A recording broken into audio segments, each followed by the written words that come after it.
En ce dimanche 4 mai, l'aéroport de Tel Aviv a été touché par un missile balistique tiré par Ansarallah. Alors comme on dit sur cette chaîne depuis maintenant plus d'une année, oui, vous avez des systèmes de protection en Israël, mais aucun système ne peut vous garantir 100% d'interception. Dans cette vidéo, nous allons revenir sur la perte d'un F-18 Super Hornet, la version monoplace, dans des conditions assez extraordinaires, mais non inédites. C'était déjà arrivé par le passé. Allez, on attaque tout ça. Jingle. Avec notre nouvel ouvrage, l'état final recherché, c'est de vous faire redécouvrir la culture de sécurité grâce à l'adaptation des méthodes de l'aviation. Vous allez vous rendre compte que ce que l'on fait à Mach 1,5 a été réfléchi pour nous permettre de rentrer vivant et d'accomplir la mission, le tout dans les délais impartis et surtout avec les moyens à notre disposition. Il y a pas mal de choses dont vous pourriez vous inspirer dans votre quotidien. Je vous propose de découvrir tout ça dans l'ouvrage. Le lien est juste en dessous.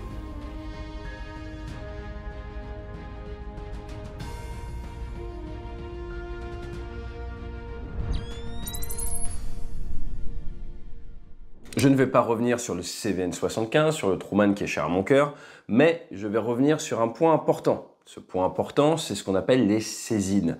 Sur un bateau, tout doit être accroché, saisiné. On dit même saisiner temps fort quand on s'attend à ce qu'il y ait de la mer, ce qu'il y ait de la houle, à ce que ça bouge. Donc ces saisines, il y en a partout, vous venez vous accrocher en fait l'avion à des systèmes de fixation au sol, comme vous pouvez voir sur ces images, et ça vous permet de vous assurer que même s'il y a une grosse vague, une manœuvre, eh bien vous n'avez rien qui passe par-dessus bord. Un lapin, chef!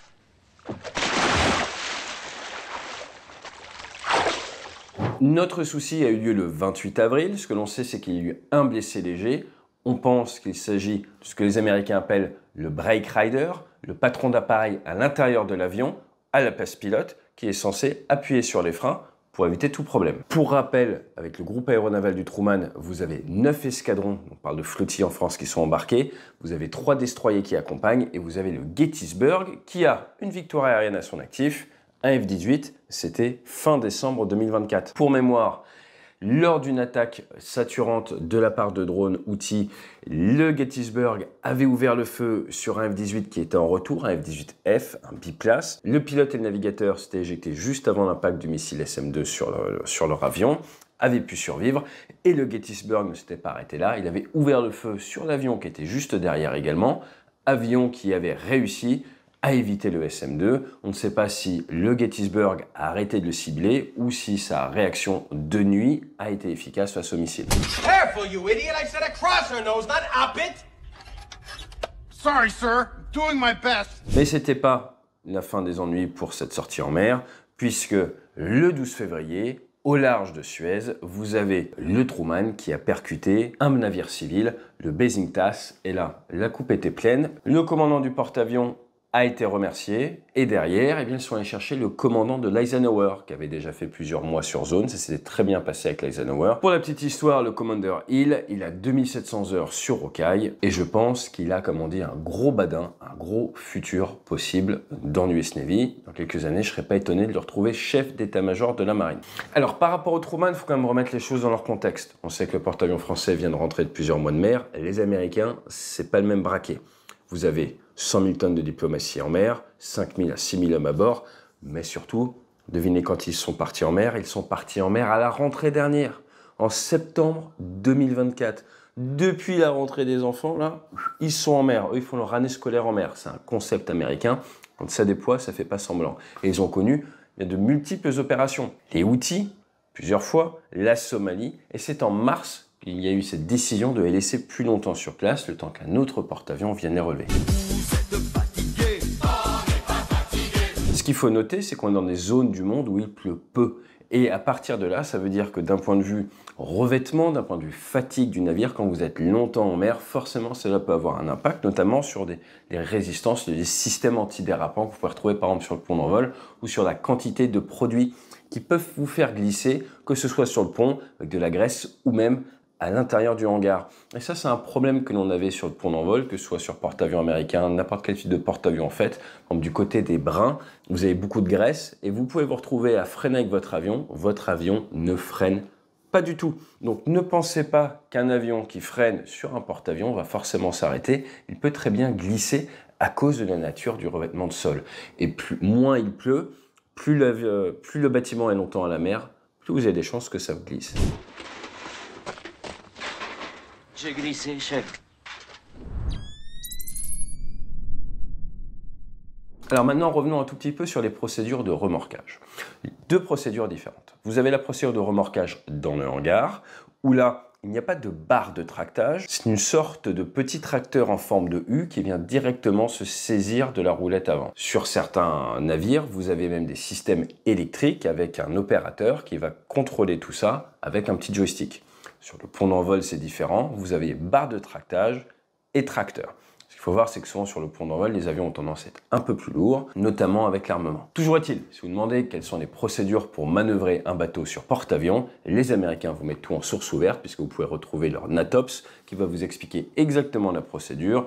Pour faire très simple, il faut un responsable pour conduire le tracteur, si c'est ce qu'ils appellent le spotting dolly dans le hangar, un directeur qui donne les ordres de manœuvre, une personne à l'intérieur de l'avion pour freiner si besoin, en sécurité, et de chaque côté, au niveau des bouts d'ailes, vous mettez un observateur, souvent avec des chaînes qu'ils vont pouvoir jeter devant les roues s'il y a un souci, et après qu'ils vont saisiner notre avion. Ces procédures de remorquage sont bien connues, et ça ne bouge pas tant qu'il n'y a pas quelqu'un pour freiner dans l'avion. La problématique, on l'a vu, vous pouvez parfois freiner, et ça ne suffit pas. Demandez au lieutenant Mike Broadwater qui a fini par-dessus bord. Alors, pour la petite histoire, c'est pas la première fois qu'il y a des avions qui sont perdus comme ça. En France, le 28 novembre 2010, on avait perdu un Rafale Marine face aux talibans au large du Pakistan, à une centaine de kilomètres au large du Pakistan. Un avion qui partait faire une opération de combat et qui s'est retrouvé avec des problèmes de gestion de pétrole en panne sèche. Le pilote a dû s'éjecter.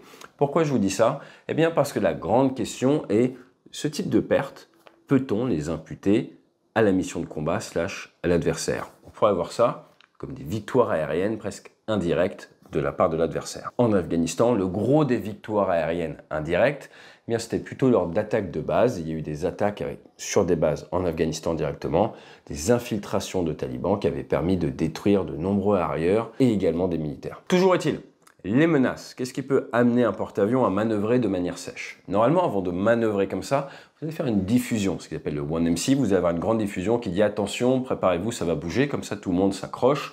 Vous l'avez peut-être déjà vu dans les films de sous-marins, mais sur un porte-avions, regardez ces images, ça peut très bien bouger. Alors là, ce sont des images que Ford, je ne sais pas si vous vous rendez compte, un bestiau de 333 mètres, 100 000 tonnes, qui monte à plus de 50 km/h, bien plus vite que quand vous faites remorquer en wake, et le bestiau commence à tourner, à zigzaguer, à manœuvrer. Vaut mieux que tout soit saisiné, sinon vous allez voler un petit peu. Au niveau du pont, ça peut facilement bouger de 10-15 degrés. Je peux vous dire que quand déjà le pont d'envol bouge de 1 degré, vous vous en rendez compte au vu de la longueur, c'est impressionnant, 10-15 degrés, c'est très rare, moi je l'ai jamais vécu, je n'ai pas grand monde qui l'ait vécu, c'est pas quelque chose que l'on voit tous les jours. Maintenant, les types de menaces qui peuvent cibler un porte-avions.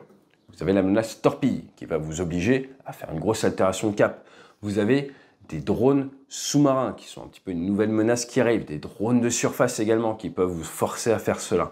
Sinon, vous allez avoir tout ce qui est drone ou missiles de croisière, mais là, normalement, c'est censé être intercepté, détecté bien en amont. On va avoir discuté un peu du problème. La plupart des observateurs sont assez d'accord pour dire que ce qui va forcer un navire américain protégé par son groupe aéronaval et ses avions à manœuvrer comme ça, j'ai envie de vous dire, il y a 70% de chances que si ce n'est pas dû à quelque chose en surface ou sous la mer, que ce soit dû à un missile balistique.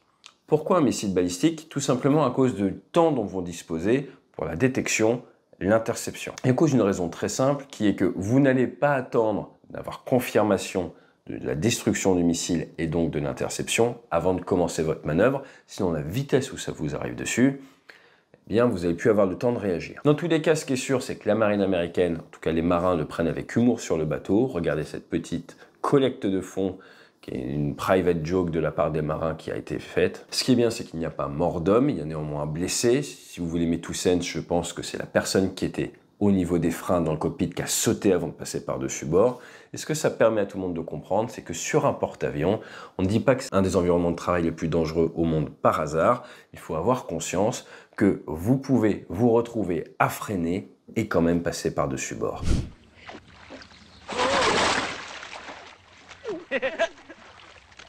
Ça glisse vachement. D'où l'importance des procédures, d'où l'importance de la communication et surtout, on en revient toujours à la même chose, dans l'aviation, dans la marine, de l'anticipation. Si le personnel dans le hangar a le préavis même de 20 ou 30 secondes qu'il va y avoir une manœuvre forte, ils vont pouvoir essayer de saisiner l'avion. S'ils n'ont pas de préavis, qu'ils sont à côté de la catapulte, ça part. Pour mémoire sur la catapulte, vous voyez sur ces images, on saisit toujours nos avions. Danger sur la catapulte supplémentaire qui peut arriver, c'est prendre des paquets de mer. Si vous laissez votre verrière ouverte avec beaucoup de mer, eh bien vous pouvez prendre un paquet d'eau.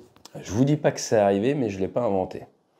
Après, ça a posé de gros soucis. Pourquoi? Eh bien parce que l'eau salée et l'informatique embarquée ne font pas bon ménage. Vous l'aurez compris, le monde de la chasse embarquée, l'aéronavale, est pleine de subtilités et pleine de spécificités. La question maintenant qui se pose, c'est ce F-18 qui a dû arriver au fond de l'eau quasi intact, sera-t-il récupéré par les Américains?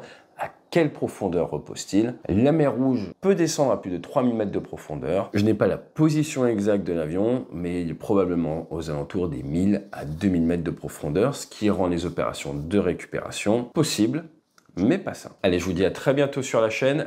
Grand merci à tous ceux qui ont commandé Crash, ces accidents qui vous sauvent la vie. On essaie de vous expliquer un petit peu les grandes étapes de transformation de l'aviation de ligne, pourquoi nos procédures ont évolué, quels accidents ont amené ces modifications, de manière à storyteller un petit peu ces procédures, vous permettre de mieux les comprendre et surtout de mieux les intégrer, que vous souhaitiez travailler sur votre culture de la sécurité ou que vous soyez passionné d'aérien. Je vous dis à très vite sur la chaîne, n'hésitez pas à vous abonner, pourquoi pas à très vite en conférence pour une journée sécurité, pour une intervention ou un team building dans votre entreprise avec vos équipes. N'hésitez pas à nous contacter sur debrief.org et d'ici là, fly safe. J'ai glissé, chef.